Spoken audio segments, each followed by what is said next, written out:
এক প্রকার জেদ করেই বলা যায় ঢাকায় আসি। মানুষের জীবন কখন কোন দিকে যায় বলা যায় না। সবথেকে বড় ধাক্কা খাই যখন আমি আমার ব্যাচের একজন মেম্বারকে হারাই।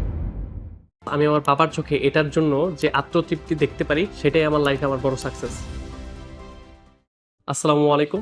আমি মোহাম্মদ ইমাম মেহেদী। বর্তমানে আমি আমার নিজের design agency impetus ডিজিটালে design head হিসেবে কাজ করছি।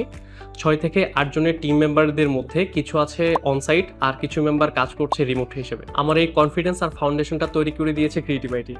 এর জন্যই আজকে আমি একজন ডিজাইনার থেকে একজন উদ্যোক্তা হতে পেরেছি। মানুষের জীবন কখন কোন দিকে যায় বলা যায় না। আমার এসএসসি এবং এইচএসসিতে ভালো রেজাল্ট থাকার কারণে আব্বু চাইতেন আমি গভর্নমেন্ট জব করি, কিন্তু আমার মনটা পড়েছিল আইটি সেক্টরের দিকে।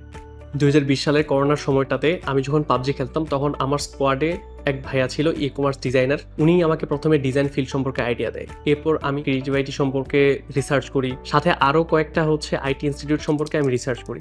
এরপর আমি গ্রাফিক ডিজাইন কোর্সটি সম্পন্ন করার জন্য ঢাকায় আসার প্রস্তুতি নেই, কিন্তু আমার আব্বু কোনোভাবেই রাজি ছিল না। আমি আমার ফুপিদের মাধ্যমে আমার আব্বুকে বুঝাই এবং আমি এক প্রকার জেদ করেই বলা যায় ঢাকায় আসি। এরপর আমি আমার ফুফাতো ভাইয়ের বাসায় থেকে ক্রিয়েটিভ আইটিতে প্রফেশনাল গ্রাফিক ডিজাইন কোর্সটি সম্পন্ন করি।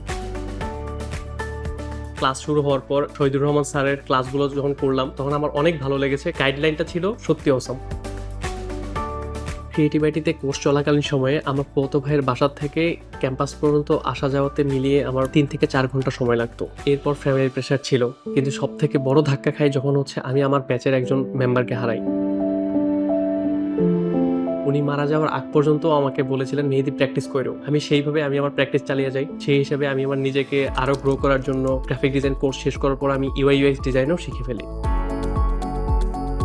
2022 সালের ফেব্রুয়ারির মাঝামাঝিতে আমি প্রথম আমার গ্রাফিক ডিজাইনার হিসেবে চাকরিতে জয়েন করি, তাও সেটা ক্রিয়েটিভিটিতে কোর্স করার 1.5 মাসের মাথায়। এর মাঝখানে আমার যে কমিউনিকেশন তৈরি হয়েছে, কানেকশন তৈরি হয়েছে, নেটওয়ার্ক তৈরি হয়েছে, এর মাঝখানে একজন ভাইয়া ছিল, ওনার সাথে 2 জন মিলে আমরা একটা কোম্পানির সাথে পার্টনারশিপে আমরা আমাদের নতুন design agency impetus digital run করতেছি।